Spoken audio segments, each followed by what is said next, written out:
శిక్ష. లంకలోకి ప్రవేశించిన హనుమంతుడు అశోకవాటికలో సీతమ్మను చూసి ఆమెకు శ్రీరాముడి ఉంగరమిచ్చి ధైర్యం చెప్పాడు. ఆమె బాధను చూసిన హనుమంతుడి హృదయం కదిలిపోయింది. కాని అక్కడితో ఆగలేదు. రావణుడి అహంకారానికి ఒక పాఠం చెప్పాలని నిర్ణయించుకున్నాడు. అశోకవాటికలో సీతమ్మను బాధపెడుతున్న రాక్షసులను చూసి హనుమంతుడి కోపం అగ్నిలా రగిలింది. వాటికలోని చెట్లు విరిచాడు. మందిరాలను ధ్వంసం చేశాడు. రాక్షస సైన్యాన్ని ఒంటరిగా ఎదుర్కొని నేలకూల్చాడు. ఈ వార్త లంకాంతటా వ్యాపించింది. చివరకు రావణుడి కుమారుడు ఇంద్రజిత్ రంగంలోకి దిగాడు. మహాయుద్ధం ప్రారంభమైంది. ఇంద్రజిత్ బ్రహ్మాస్త్రాన్ని ప్రయోగించాడు. హనుమంతుడు ఆ శక్తిని తట్టుకోగలిగినా బ్రహ్మాస్త్రానికి గౌరవం చూపిస్తూ స్వయంగా లొంగిపోయాడు. అది ఓటమి కాదు, రావణుడిని నేరుగా కలవడానికి చేసిన యుక్తి. రాక్షసుల చేత బంధించబడి హనుమంతుడు రావణుడి సభలోకి తీసుకెళ్లబడ్డాడు.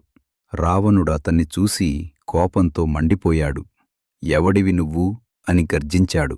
అప్పుడు హనుమంతుడు ధైర్యంగా సమాధానమిచ్చాడు.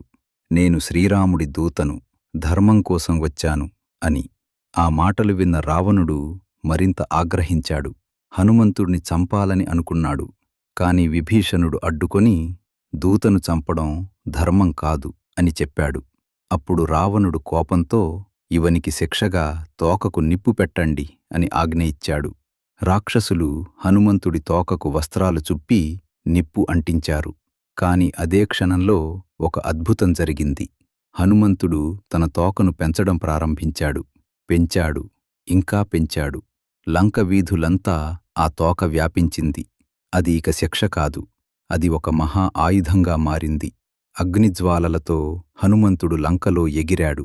ఒక ఇంటి నుంచి మరో ఇంటికి, ఒక భవనం నుంచి మరో భవనానికి అగ్ని వ్యాపించింది.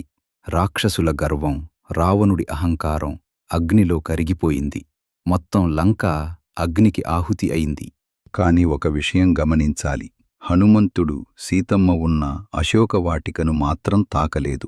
అది అతని నియంత్రణ, అది అతని భక్తి. లంక అంతా అగ్నిలో మునిగిపోయిన తరువాత హనుమంతుడు సముద్రం వద్దకు వెళ్లి తన తోకలోని అగ్నిని ఆర్పేశాడు.